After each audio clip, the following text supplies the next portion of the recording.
Oh, yeah, man. What's going on, Cowboys Nation? What's going on, Star Gang affiliates? I tell you, been a little rough.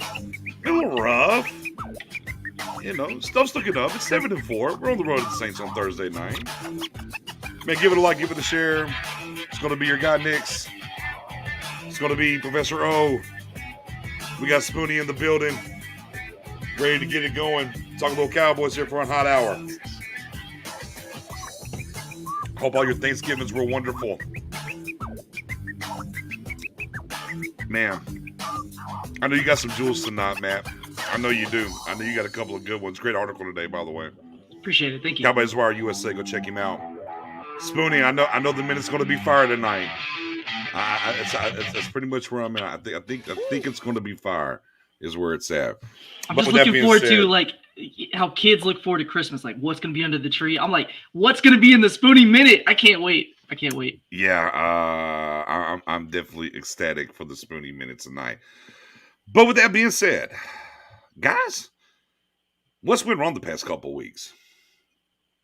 A lot. Everything? Yeah. Is there one particular thing? What do you think? Oh, what are See, you looking at? I'd feel better if it was one particular thing because like it's easy to say the penalties are just out of control multiple weeks in a row, or saying it's just the offensive line's not blocking or the running game's just not relevant at all. Like there's not really any specific thing that I can say that's it. Like if we can fix that, everything else is good. There's just a lot of issues across the board. We're not playing good football. We're not tackling well.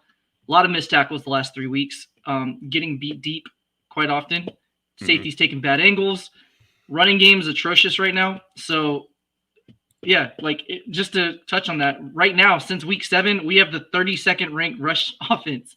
Only 22% of our total yards are coming from the running game. Prior to week 7, we had the 6th ranked rushing offense, and 35.7 yards were coming from the run game. So we're just not getting anything at all there. Mm-hmm. Lots of pressures. Offensive line's not playing well. Yeah, it's just been bad. Ugly is what I would call this. Some of this offensive stuff. For me, I look at it.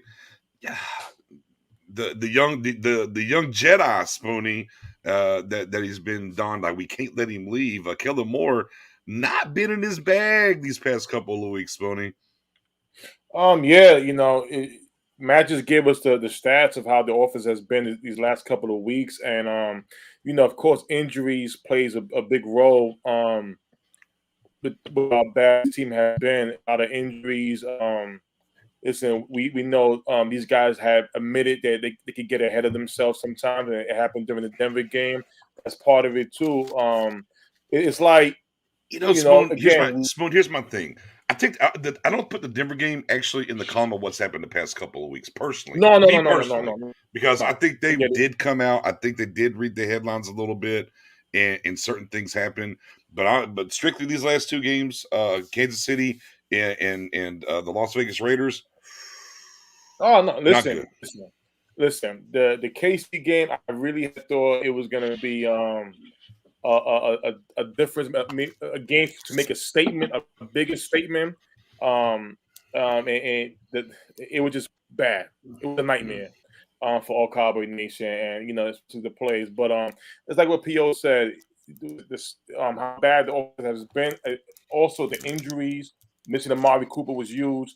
CeeDee Lamb with the concussion. That's part of it right there. We know Zeke was not 100% with his knee issues. And then here comes Thursday. Here comes Thursday night football.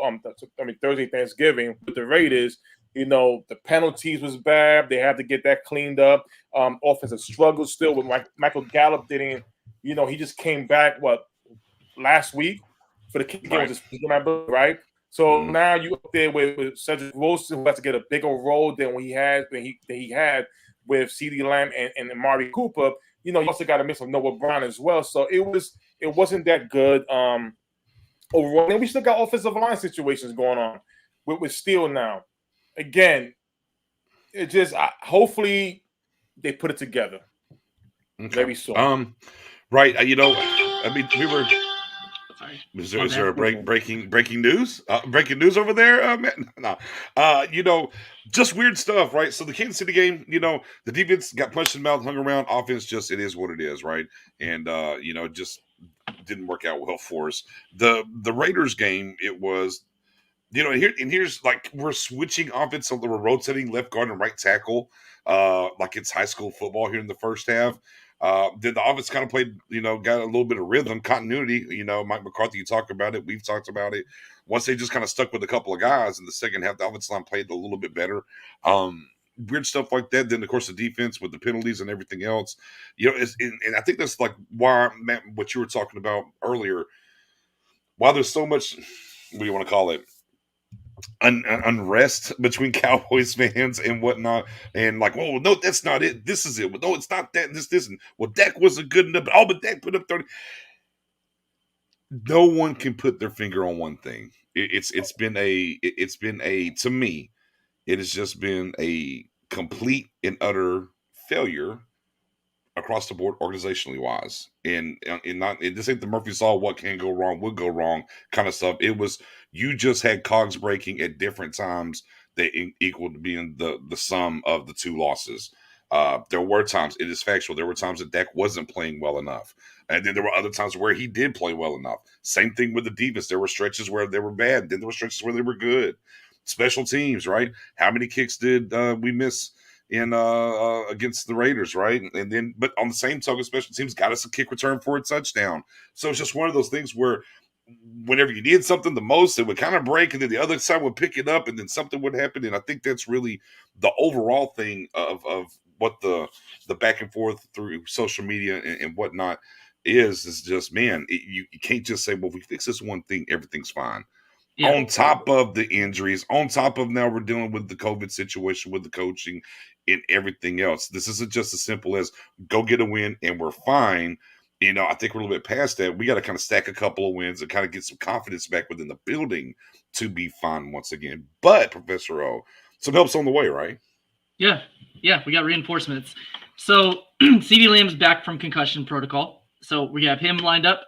DeMarcus Lawrence is going to be back, which that was the surprise. I was expecting that we probably would get Cooper or Lamb or maybe both back. Tank I wasn't expecting until the next week. So, getting him back tomorrow is going to be huge.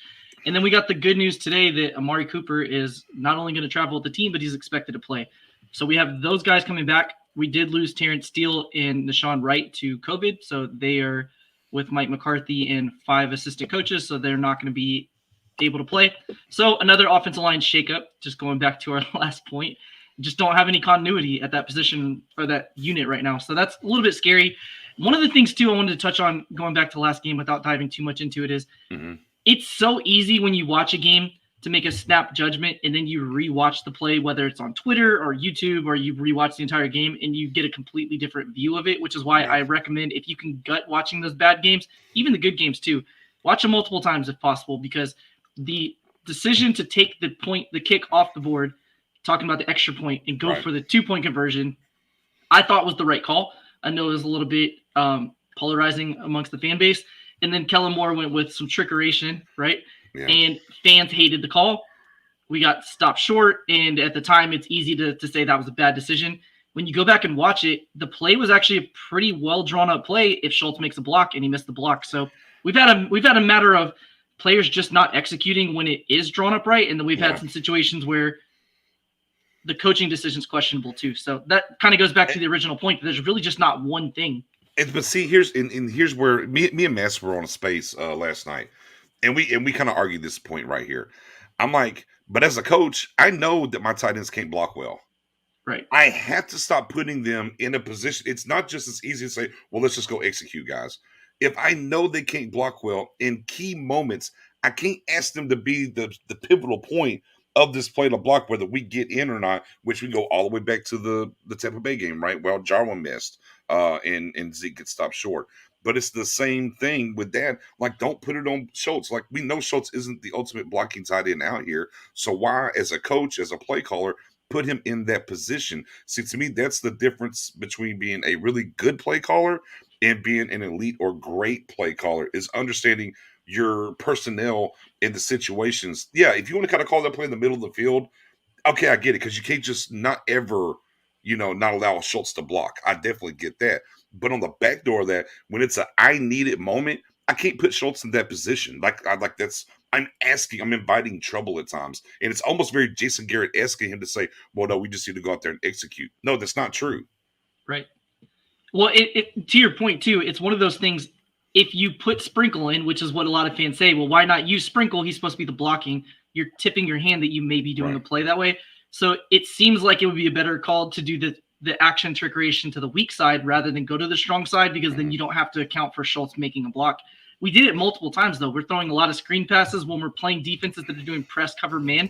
They're right there at the line of scrimmage. A screen pass is never going to work in a wide receiver screen unless your receivers nail the block, and most receivers in the NFL are not going to pick up the block, and apparently our tight ends won't either. So right, like rip it out, throw it away. Let's get to something else. Stop doing it. Yeah. Yeah, I mean, definitely. Let's get to something else. Pressing down.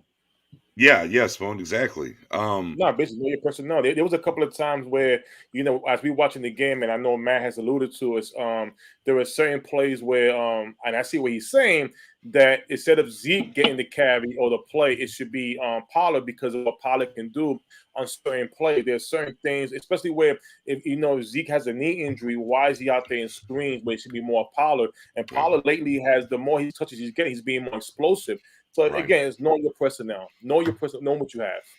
Yeah, and especially the Kansas City game, once CeeDee Lamb went out, right? So he's out. Boom. Why are you leaving Pollard on the sidelines? You're down Amari Cooper. You're down Lamb. Get him injected. Use both guys at the same time if you have to, with Zeke and Pollard. Obviously, they did get Pollard a little bit more involved this week, but again, with Zeke being banged up, I mean, it's okay. Like, hey, he's a warrior. We understand it.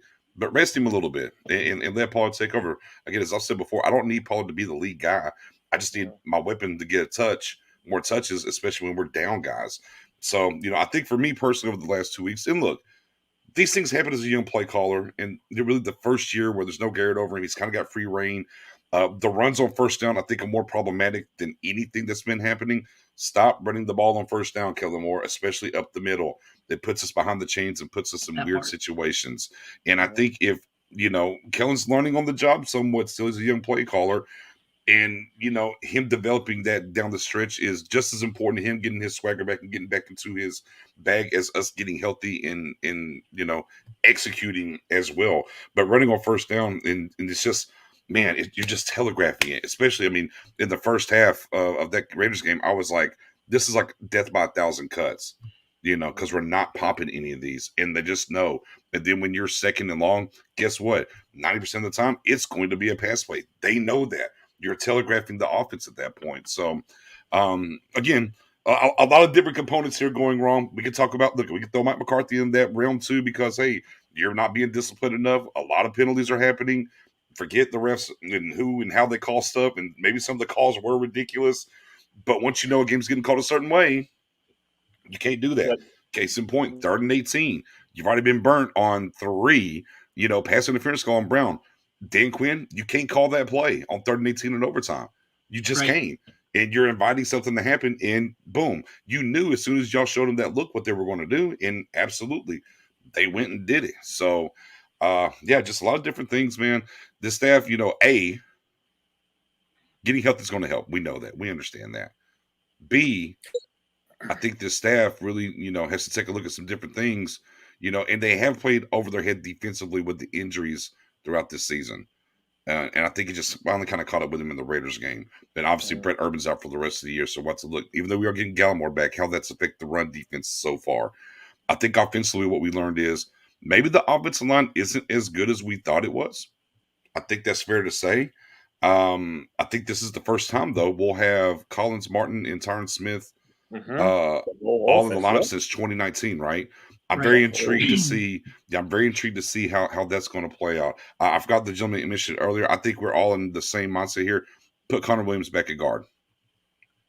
Anybody disagree with that? And again, when we say that, we're not saying that we don't like McGovern and don't think he has a future. We're just saying there's been no noticeable improvement at all. It's actually been a decline the last 2 weeks with him playing at left guard. So it's one of those things, maybe another offseason, he'll be ready to go next year and he can take that, but it's not helping. It hasn't helped at all. Well, so I'll give you, if I may add a positive note to this, going back to what BJ said about the coaching staff, Ben McAdoo, I thought Ben McAdoo had joined the team since the beginning of the offseason, and apparently for some reason, I guess he didn't. So it broke out today that he will be traveling for the first time with the team for Thursday Night Football. And what I like about Ben McAdoo is he's an offensive guru guy. I know people scratch out what he did with the Giants, but there was a reason why he was considered as a head coach for the Giants for the kind of job he did under Mike McCarthy in Green Bay.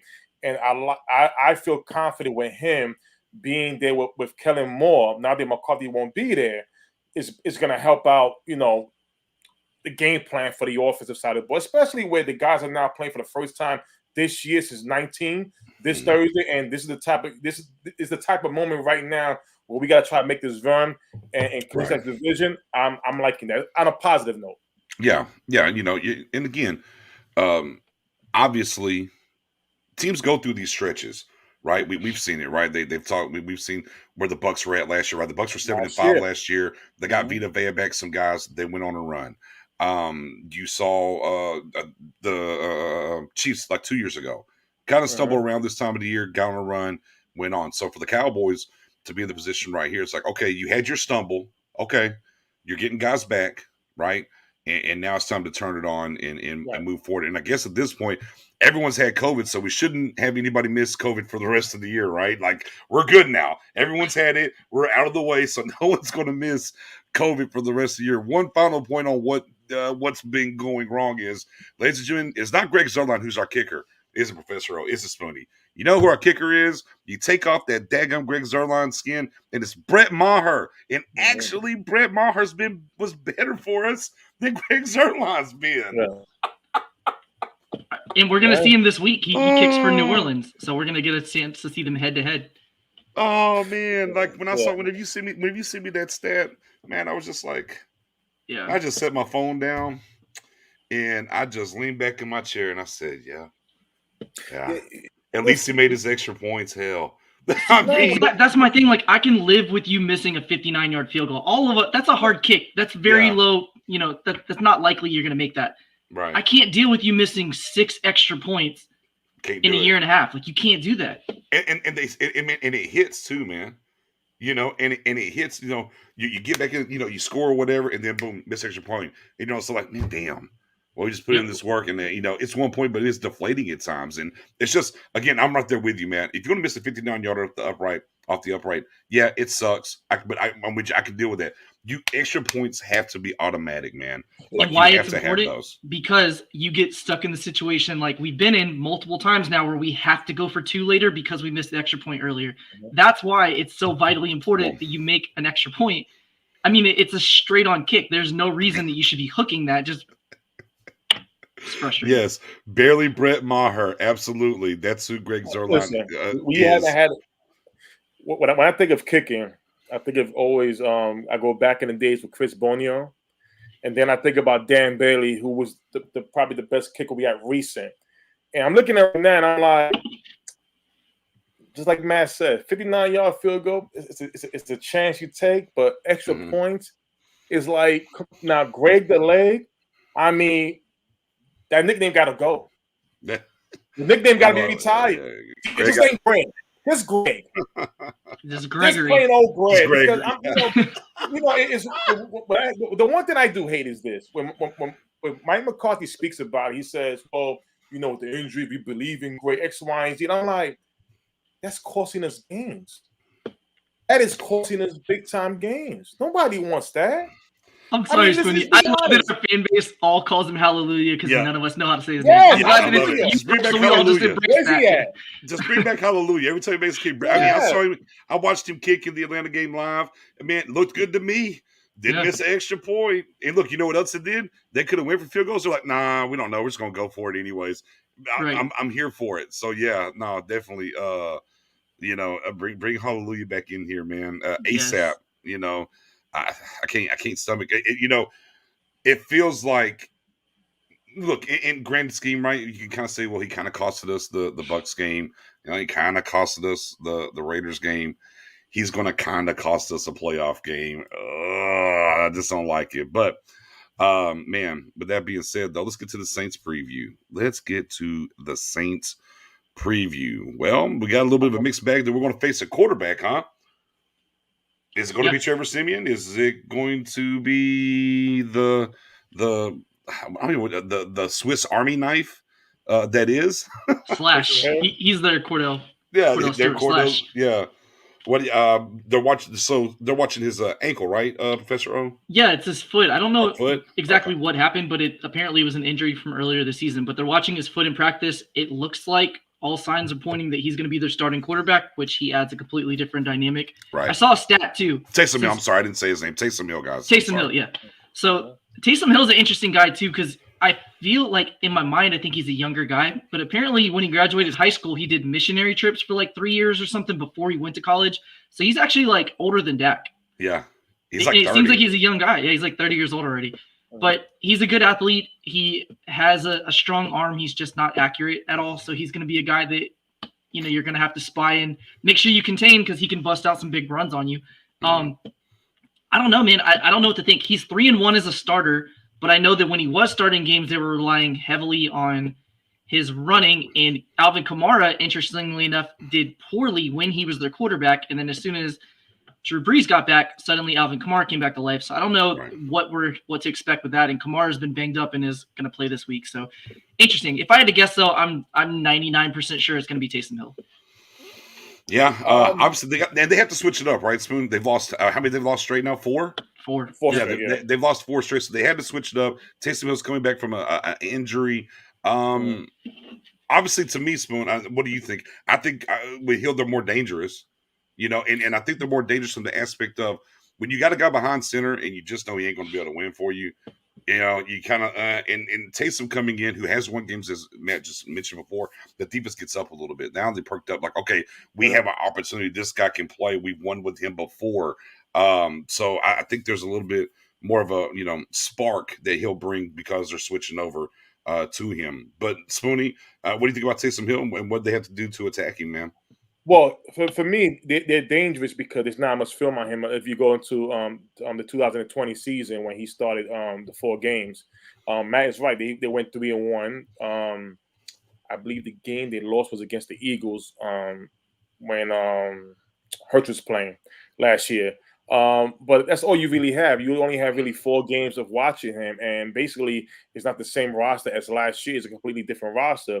Okay, we got Sean Payton, who's very creative on the offensive side of the ball for the Saints. So it's like, throughout the week of film, you want to look at what the team pretty much does with a player, but it's not so much with Taysom Hill there.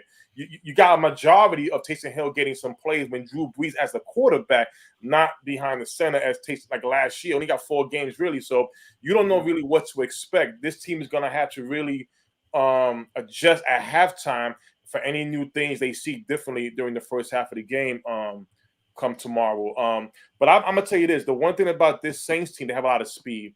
Harris is very speed. Callaway got speed. At the wide receiver position. Smith, they got a lot of speed. So that's the one thing that's been killing this Cowboys defense is speed. But I have an antidote to knock all that shit down. I'm sorry. Let's hear it. Let's go. I got an antidote to knock all that shit down. Ready? Okay. It's the hungriest beast on that defense. And that is who? Micah Lion Parsons. Why? Because guess what? As long as you put him on Taysom Hill and follow that man, we can knock that shit out the park. That is the best thing I can offer for right now. Yeah. Unless so Spoonie, just to clarify, you have Parsons playing linebacker again now that Tank's back, so he's not going to be edge rushing as much. Got it. Okay. I like that, Spoon, because I think what this team and what you just brought up is the speed that they do have at wide receiver, Spoonie. Right. And what Matt O brought up was big arm, not accurate arm from Hill. Mm-hmm. Smells to me like they're just going to run vertical, throw it up, and let's see if we can go get those penalties against Brown or whoever's back there, just kind of how the Raiders did last week. And if that's not available there, at that point, then Hill's going to turn into the running back, and you have the Parsons or whoever, you maybe even a Curse at times, that's going to go chase him down and kind of keep him, solidified within that pocket. But to me, I do think that's how the Saints are going to attack us, very vertically with that speed and with the big arm. What I do know is Matt, for this, obviously wrote a wonderful article. So, ladies and gentlemen, let's go to Professor O's classroom. It's about that time, Spoonie. Get your pens out, get your notes out, get your paper, get ready. Professor O, what do we need to know about this Saints team versus this Cowboys team? Yeah, so the stats, unfortunately, are not as flattering as I was hoping they'd be. It should be a pretty close game. It's pretty heavily mixed, where the Cowboys have a huge advantage offensively and the Saints have a pretty large advantage defensively, even though the points per game allowed are very close. Like, I think people think of the Saints and say they have a great defense. They're allowing 22.6 points a game, which is 12th overall. Cowboys are allowing 22.7 points per game, which is 13th overall. We're literally right there. The difference is their run defense is ridiculously good. Their pass defense is pretty susceptible. So when we talk about toxicity, we're looking at explosive plays. Those are going to be your 20-plus yard passing plays and your 10-plus yard runs. The Saints are allowing have given up 41 explosive passes and only 24 explosive runs, meaning you can run on them, but it's not as likely. The people who have run on them are quarterbacks, by the way. So back pocket that. Maybe Dak Dak will bust might out a give him couple. that horse. Okay. But their defensive line is so good, and they have really good linebackers that it's very difficult to run on them. And they're playing a lot of cover 2 looks. They're not always cover 2, but there's 2 deep safeties, so they could switch to a cover 1 post snap. But pre-snap, they're playing that, which means there's a lot of people up close pressing your wide receivers. So they're not giving you a lot of running lanes. But interestingly enough, they do allow a lot of big passes because of that defensive scheme that they play. They have a safety named PJ Williams in particular who is super susceptible. He's allowing 81% of the passes thrown on him to be completed. So that's something that the Cowboys should definitely go after. We talked about the run game earlier. So since week 7, the Cowboys are dead last in the NFL in terms of rushing yardage. Prior to that, we were 6th overall. So it's a big difference there. We got to try to at least get some semblance of a run game. However, this is absolutely the game that you should pass to open up the run, not run to open up the pass. We should rely on our weapons. We have Cooper back. We have CeeDee Lamb back, so we should take advantage of that. One thing that we should be able to do is jump out early on the Saints. I say that because they've only scored 24 points in the first quarter all season. That's last in the NFL. Okay. So that's a big one. We should be able to take advantage of that. Another thing I wanted to talk about too was the Saints themselves are 31st in explosive passes. So they're not actually generating a lot of explosive plays at all, either running or passing.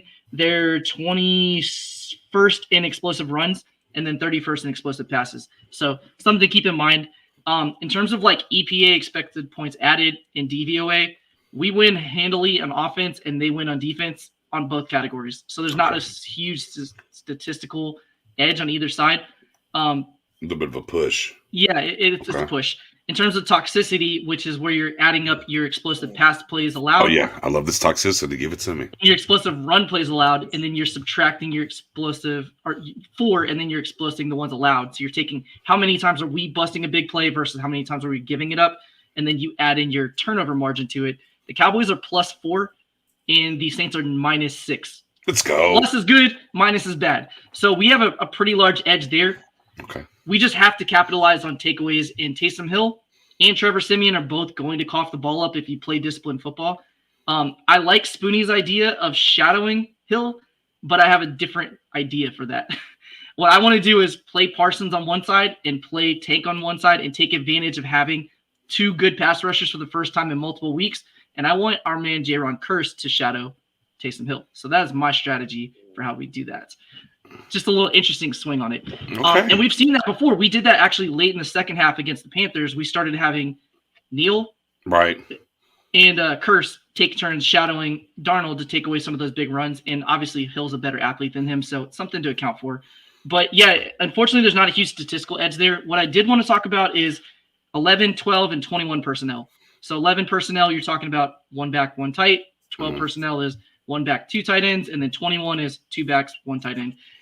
We've talked about this for 3 straight off seasons now, where we're going to get 2 backs on the same field at the same time. Yeah. If you guys had to guess right now, chat, let me know. Nick, Spoonie, let me know. Yeah. How many snaps do you think we've seen both Zeke and Pollard on the field at the same time this year? So maybe 5.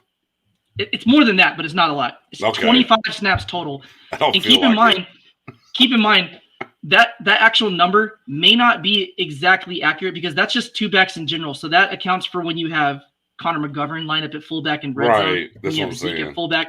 So it's probably 5 to 10. Yeah. Not a lot. We're not seeing that a lot. We're actually only in 21, which is 2 backs, 1 tight, 3% of our total snaps. It's crazy. 11 personnel, we're in it 61% of the time. And when we're in 11 personnel, we're averaging 4.6 yards per carry. 12 personnel, we're only doing 28% of the time. We're seeing a big drop-off there. It was much higher earlier in the year when we were having success, but when Jarwin went out, suddenly things changed. But when we're in 12 personnel, we're averaging 5.1 yards per carry. So that's something that when Jarwin's able to come back, and he's on the COVID list too and IR. So whenever he's back, and maybe having McEwen back, we may see a little bit more 12, but that's something that I do think Kellen needs to reassess and go back to. I know it's great you have Gallup coming back. I know you have Amari Cooper and CeeDee Lamb, and you want them all out there. But our run game has suffered dramatically when Jarwin went out. Well, and Jarwin's not a great run blocker. Right. It's just the fact that having 2 guys there changes the defensive personnel, and then you can take advantage of that. I was going to say, the offense definitely – this offense, when it was humming, it was cooking with 12 personnel. And, Right. and since Jarwin's out and we've had to switch away from that, is where they've kind of ran into some issues. So yeah, it seems, for Kellen, that's his bread and butter. When we're able to run that 12 personnel, he's been well. Continue on though, Professor O. No, that pretty much wraps it up. But yeah, I do want to see Kellen make a point of getting 12 personnel in the field. Yeah. And again, it's not because Schultz or Jarwin, or in this case McEwen, are that great of blockers. It's just when you do that, more linebackers come in, less defensive backs are on the field. They have to adjust what they're doing. And then suddenly they can't play the same look they were playing before. And you're dictating what they do versus them dictating what you do. And I want Kellen to do that more. And as he progresses and matures as a play caller, he'll do that. So hopefully we see a little bit more 12 personnel this week, because I do think that will help in the run game, especially going against a good defensive front four. So that's it, folks. That's all I got. Shout out to Professor O's classroom in the building. Class is now out of session. Question here from Michael Richardson. Do y'all think this is a must win? Is this a must win to y'all? Spoonie, is this a must win for you? Yes. Okay. It's a must win. It's a big time must win. Winning cures everything. They have to get back. They have to, especially with everybody coming back from injury. They got to take advantage of this time to get back together and try to make this run at the vision and whatever goals they have in sight, which we all know what the goals are. So it's a must win, and it's an NFC must win. Professor O, is this a must win in your book? No. Okay. It's a really, you should win. It's close. Because you don't want to continue to lose. Right. You don't want to go through that streak. But with the way our division's set up right now, the Cowboys just need 4 wins as long as at least one of those comes against Washington and the division's done. Because of the amount of losses our rivals have, there's no possible way they could win more games than us if we win 4 games. So it doesn't really matter which 4. As long as we beat Washington once, we'll win the division. So it's not a must win in that regard, but it really is. It's right there on the border, because you don't want to lose 3 in a row and 4 to your last 5 heading into the stretch playing all your division rivals. You want to, get a little bit of cushion, a little bit more breathing room. So no, but it's as close to a must win as you could be and not be one. Yeah. For where this team's trying to get to and what we think this team can be, man, and I get it, right? Because, the coach staff's not going to be there. You are getting some guys back. To me, I don't know exactly how much Cooper is going to play this game.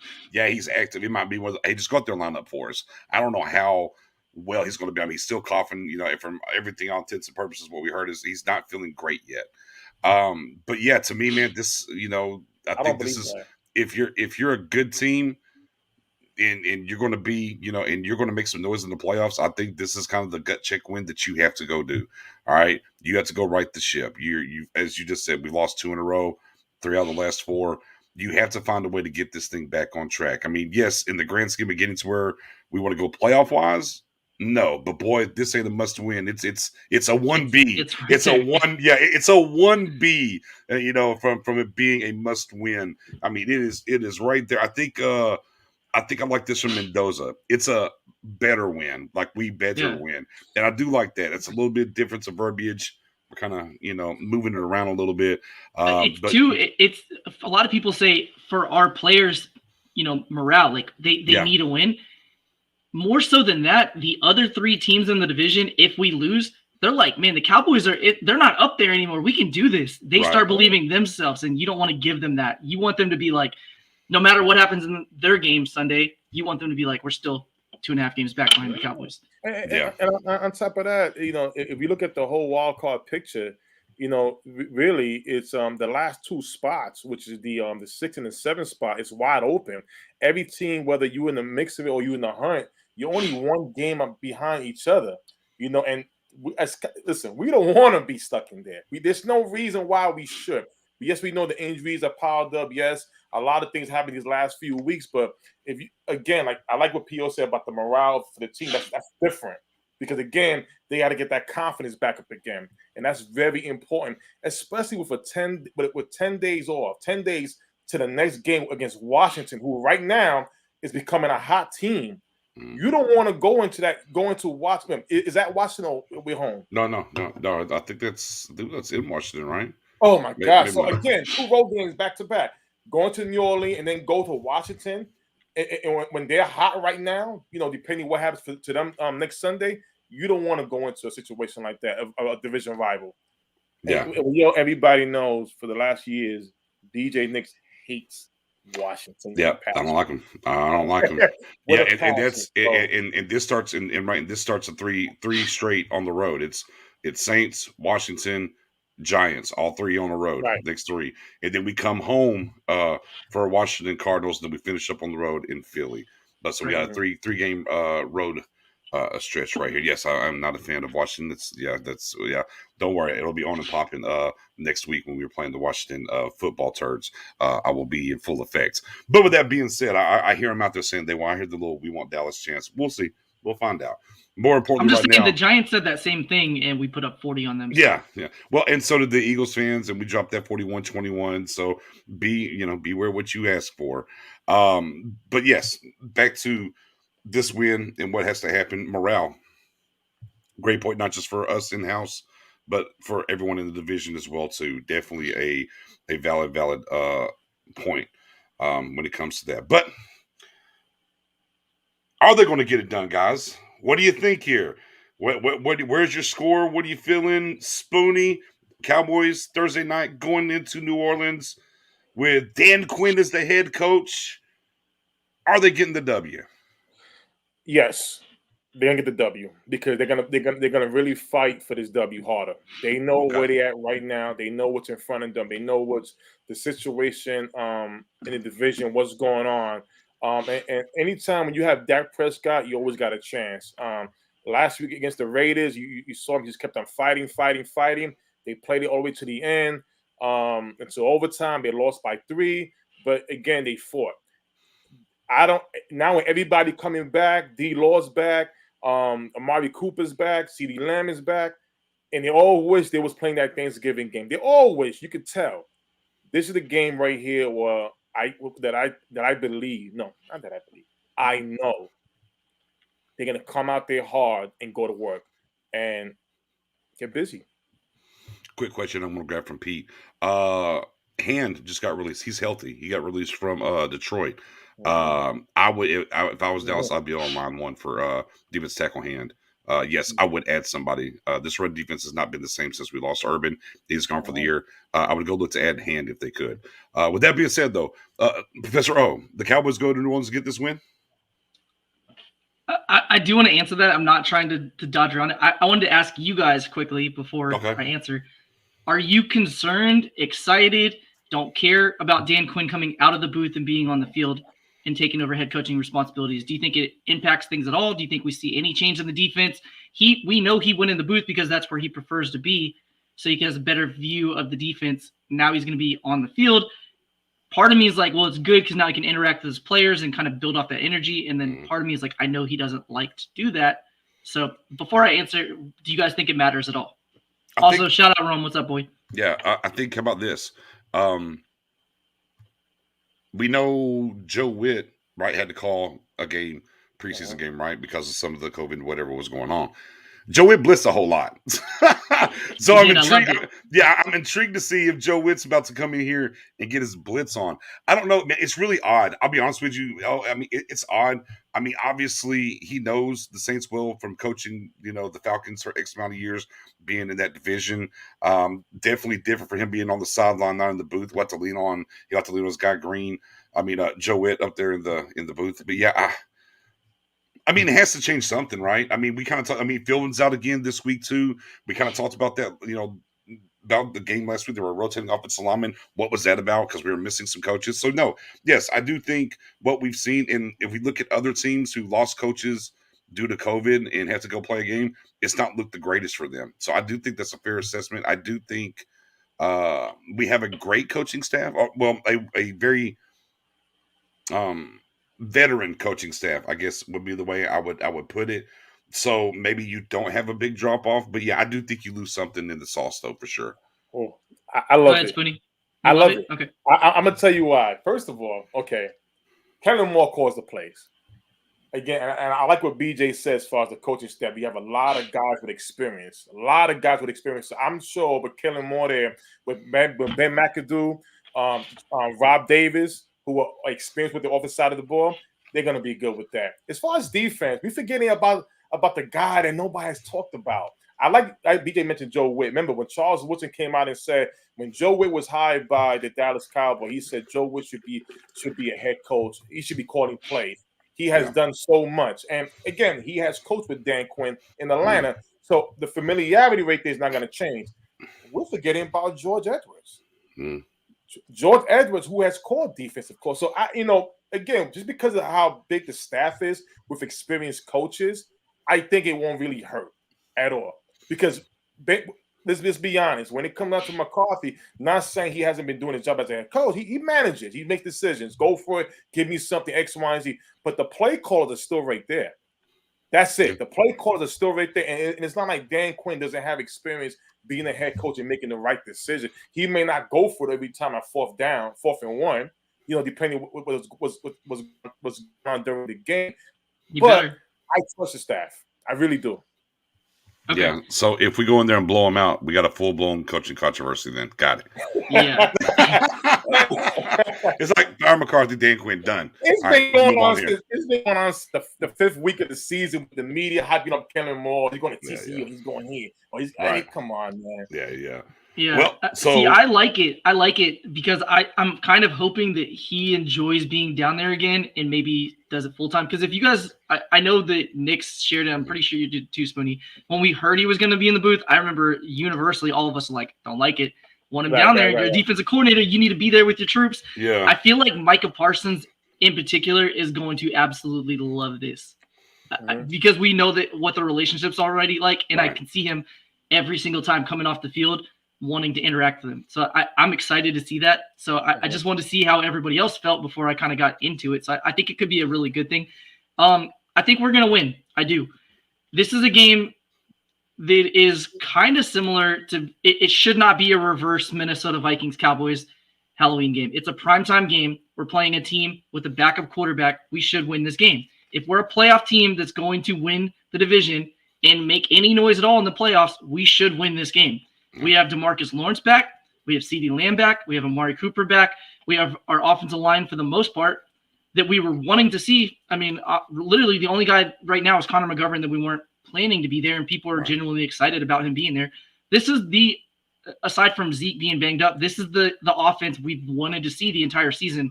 We should win this game. So, yes, I do think we win. I do think it's going to be pretty close. I'm going to say – are we doing score predictions now? Yeah, go for it. So I'm going to go with this being a 24-14 type of game where it may – it may look at halftime. I think a lot of the Cowboys fans are going to be panicking because we do that all the time. It may be like a 10-7 game or something at half, but I think ultimately we pull away, and I'll go 24-14. Yeah, man, I think some of the same thoughts. I'm going to pick a little bit more here. Maybe I'm going to pick the same way. We've kind of looked at history with the Saints games. They've always been kind of, for the most part, nip and tuck. But this team needs to win. Now, we kind of talked about this already. You don't want to, for all the myriad of reasons. But for sure, if this team, is going to be that kind of team to make these kind of moves in the playoffs, we see this is the game they win. I'm also not a high scoring game, which we if we all pick low, it's going to be high as hell. We know how this goes. But I'm going to go 21-17 Cowboys. I almost went with that score. 21-17 Cowboys. Spoonie, what your score, sir? 42-14. I knew he was going to do that. I knew it. I knew he was going to do it. 42-14. 42-14. 42-14 Cowboys. So we have them scoring 14, 14, and 17. Okay. In terms of what the Saints are scoring.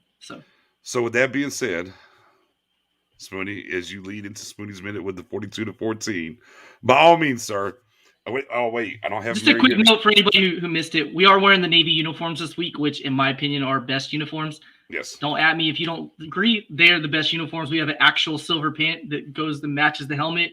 It just looks so clean. But anyways, we're wearing Navy this week. If anybody was curious about that. Boom, Spoonie, your minute starts now. Cowboy Nation. We've been in the slump for the past couple of weeks. Big time slump. I've been on Twitter, being quiet the last couple of days.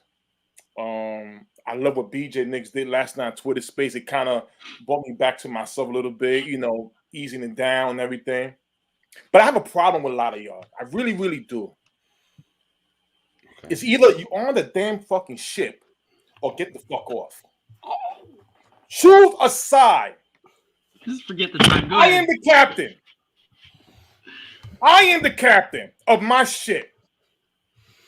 If you're not down what the boys are doing, get off the ship.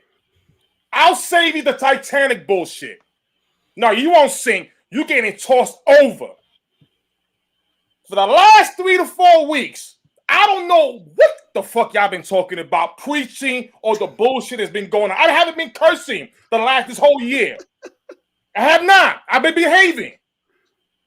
But you guys, some of y'all, not all of y'all, some of y'all just don't get it. Y'all don't get it. Some of the numbers, the stats, you putting down, you DAC haters, my God. Don't watch football no more. Because you don't know what the fuck you're talking about. You don't. I will tell you that. I'm telling you, you don't know what you're talking about. See, here's the difference. Again, when you watch the game, through. Watching Fox 5 is not the same as watching O22. They're two different things. If you're going to talk about numbers like the PO where he's the professor, the teacher, the dean, the way he speaks, he tells you numbers and he shows you videos. That's how they coexist. It's like peanut butter and jelly. Ham and burger, the same shit. It matches. Some of y'all don't get it. And this is why the Cowboy Nation get a bad grip, because of the way y'all act and the way y'all swear to God y'all know what you're talking about and you don't. That's the problem. This is why networks that all the time talk bad about us, because we don't know how to think. It's like 1 minute you wipe your ass right-handed, the next minute you wipe your hand left-handed. Choose a fucking hand and be consistent and stick with that fucking hand. That's the problem. Cowboy Nation, right now, we have a chance to be part of history, witness history of this great Cowboy team finally for the first time this year playing together injury-free. But you know what? I can't trust some of y'all to stay on that boat with me. Why? Because guess what? Are y'all really fans? Do you know what you're talking about? Or you guys are like the LeBron James Fairweather fans. Whatever team he goes to, I'm going to follow. Stay consistent.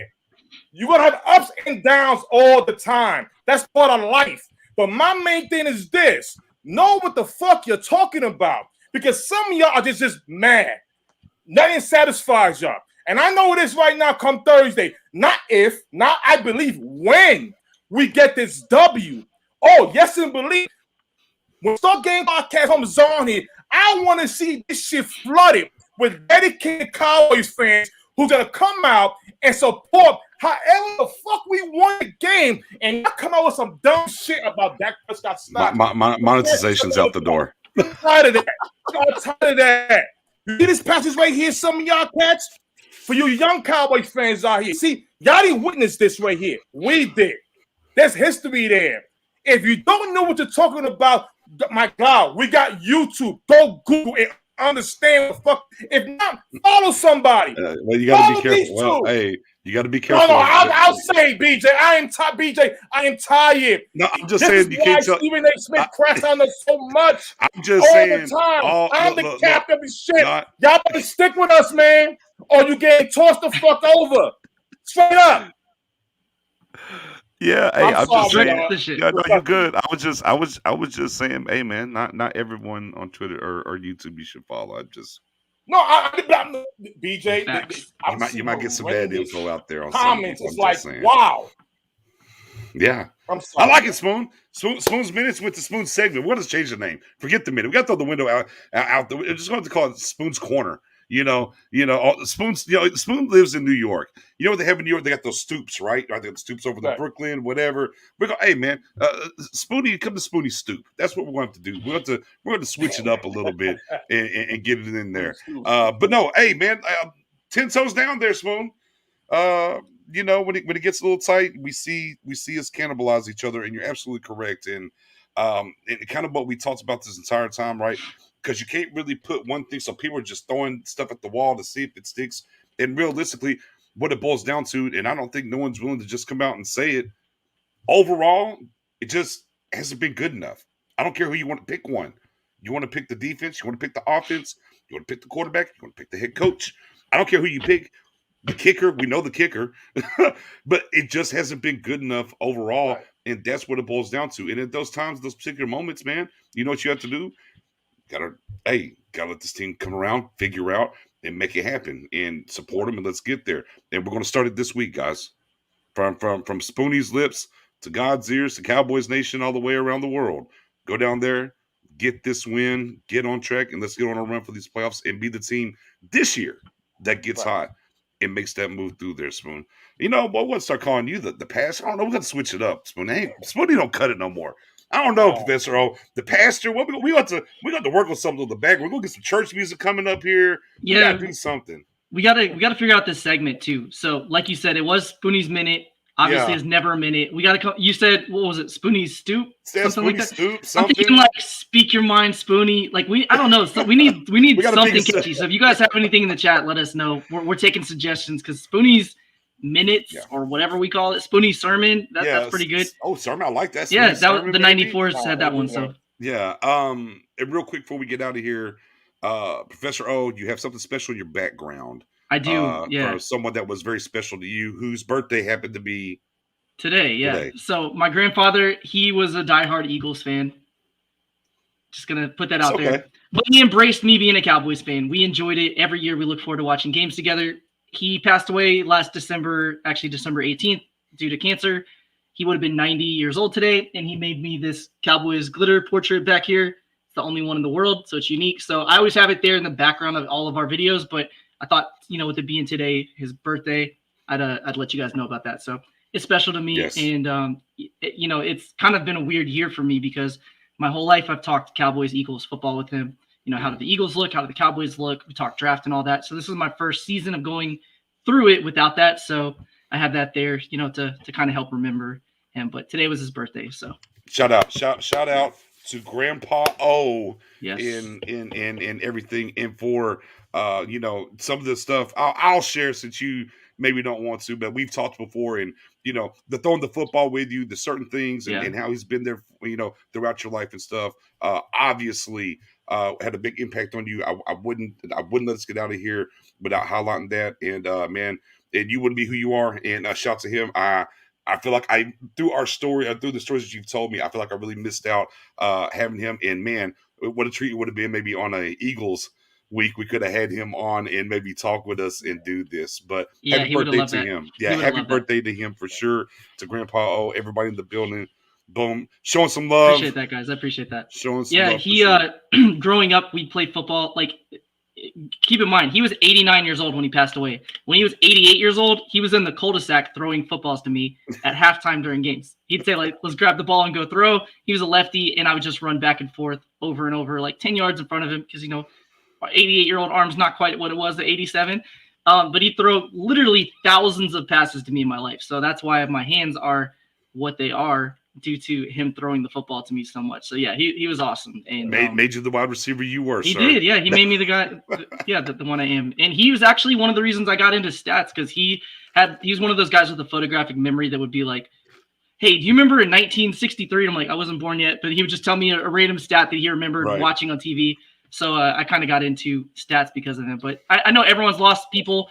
It's been a rough time for the last couple of years, but it's his birthday, so I want to celebrate it, and I appreciate you guys joining that with me. So thank you. Absolutely, no doubt. With that being said, we're going to switch to something we said, Spoonie's sermon, something along those lines. We'll get it figured out. I like this one up here. I gotta get one more up here. One of the good comments. My God, let me get back here. Where's it at? Oh yeah, there we go. The guy Keith Spoonie got them haters walking the plank. Captain, it goes with the captain theme. It was the captain. Throw him over the board on the ship. Good stuff from everybody tonight, man. As always, stay tuned to the page. We'll have everything up there for the game tomorrow night for the official game thread and whatnot, and we'll be in there interacting as well. Of course, on Twitter, y'all see our handles right there on the bottom. There they are. That's where you can come find us on Twitter. I just passed 2K. We're trying to get our other two guys up to 2K. Keep the follow train going. If you're not watching this on YouTube, by all means, go over to the YouTube. The Stargate Podcast is the channel. Hit the sub, hit the notification bell. Every Wednesday, we try to do these. During this time of the year, it gets a little weird because of holidays and stuff like that, but we try to be consistent with that. So, yeah, man, let's go Cowboys tomorrow, and we'll chop it Real up. quick, one more thing. Sorry, one more thing. Get it. Make sure if you're not following your guy Nix at @your_guy_Nix, you are, because Nix, I don't care who, I don't care. I'll put it out there. Nix made Twitter Spaces cool. He's the first guy that I know that made that a thing. And if you want to interact with us, which hopefully we'll have a call-in line soon, you guys will be able to do that. We've done that in the past during the draft, so hopefully we can get that going again. He does that multiple nights a week. You can just hop on, join, do the click to speak or request to speak, and he'll let you jump on. You can interact with him. Lots of other Cowboys YouTubers join the show, so if you want to interact with people aside from just the Star Gang, there's a whole plethora of people out there. So definitely make sure you follow him and keep up with him, because you never know when he's going to be on, and they're really good shows. A lot of good content, and you can interact and join in. Yeah, we have a good time with it. And, of course, they can find – real quick, where they find your articles at there, Professor O? You can find my newest article, which is the Advanced Stat Notebook breaking down the Cowboys Saints, and it is on cowboyswire.usatoday.com. So check it out there, or it's on our Twitter or the Facebook page. Page as well. Wherever you want to find it. All right, Spoon, last word. Go ahead, bud. Yeah, I just want to add on to BJ's Twitter space. You know, this is being honest. It is the most coolest thing when you can just lay back, you listen to great Cowboy content. At the same time, it's every Cowboy fan giving a voice of how they feel, what's going on during the week of the game, X, Y, and Z, what changes need to be made. That's where everybody comes together to educate each other and understand what's around. As I said this, I've been doing this for a long time, and PO is a blessing when it comes to his numbers and stats, because everything has elevated, it's rising. It makes people better. It makes people more knowledgeable about what they've seen. You can never not learn more than what you learn. So this is why I say, honestly, you always follow the people that you know that you're gonna get something out of it, as far as what you're watching, as far as the game. And I recommend, when BJ has that Twitter, says come follow me on Twitter Space, y'all clicks in. Recommend you follow PO with his articles. The articles are on point. So then, of course, you got to come right here on every Wednesday to get the gospel from that guy. Sermon time. With that being said, go Cowboys. We will be in this Twitter sphere, the social media sphere, talking about these Cowboys on the game tomorrow. Y'all be blessed. See you guys.